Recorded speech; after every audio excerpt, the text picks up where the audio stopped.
রাজমাতা এসেছেন রঘুরাজা। মা, এবার আমরা রওনা দেব।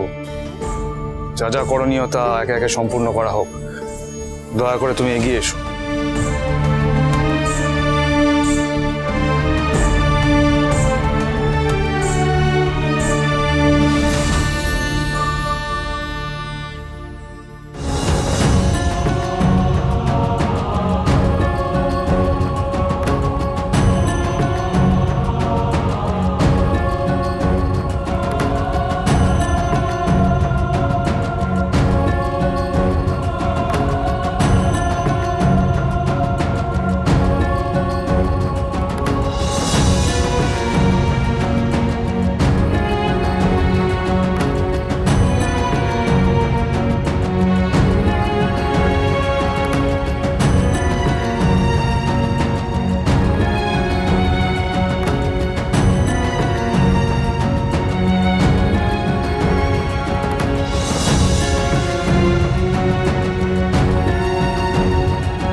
তোমায় একখান কথা কই কান্ত,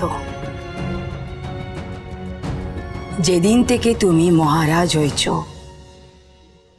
সেই দিন থেকে তুমি আর আমার শুধু কান্ত নয়, এই নাটোরের রাজা তুমি। তোমার উপর অনেক দায়িত্ব, তাই আমি চাইলেও তোমায় আটকাতে পারবো না। শুধু মা হিসেবে তোমায় আমি একখান কথা কইব, সব যেন কুশল মঙ্গল হয়, সকলের খেয়াল রেখো, জয়ী হয়ে বেরো,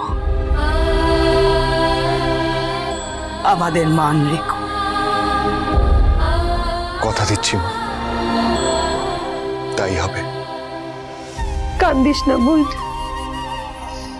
যুদ্ধে যাইতেছে ঠাকুরপো, তার আগে কাঁদতে হয় না, বরং গর্ব কর।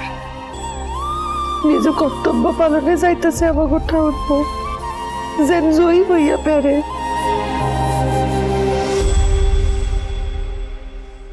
রঘুরাজ,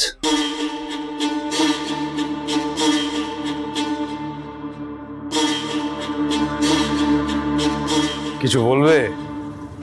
দেখতেই পাচ্ছ আমরা যুদ্ধের জন্য প্রস্তুত রওনা দিচ্ছি। কোনো রকম অযথা জটিলতা কিন্তু আমি না রঘুরাজ, আমি এখানে কোনো প্রকারের জটিলতা বাড়াতে আসিনি, বরং বলতে এসেছিলাম যে এই মুহূর্তে আমাদের মধ্যে কি কোনো প্রকারের কলহ খুব দরকার। আমরা এখানে সবাই জানি যে দেবীপ্রসাদ মানে আমার ছেলে একজন নিপুণ অস্ত্র চালক, তাকে এই মুহূর্তে গৃহবন্দী করে রাখার কি কোনো অর্থ হয়? রাজ রাজেশ্বরী রানী ভবানী প্রতিদিন রাত 8:30 স্টার জলসায়।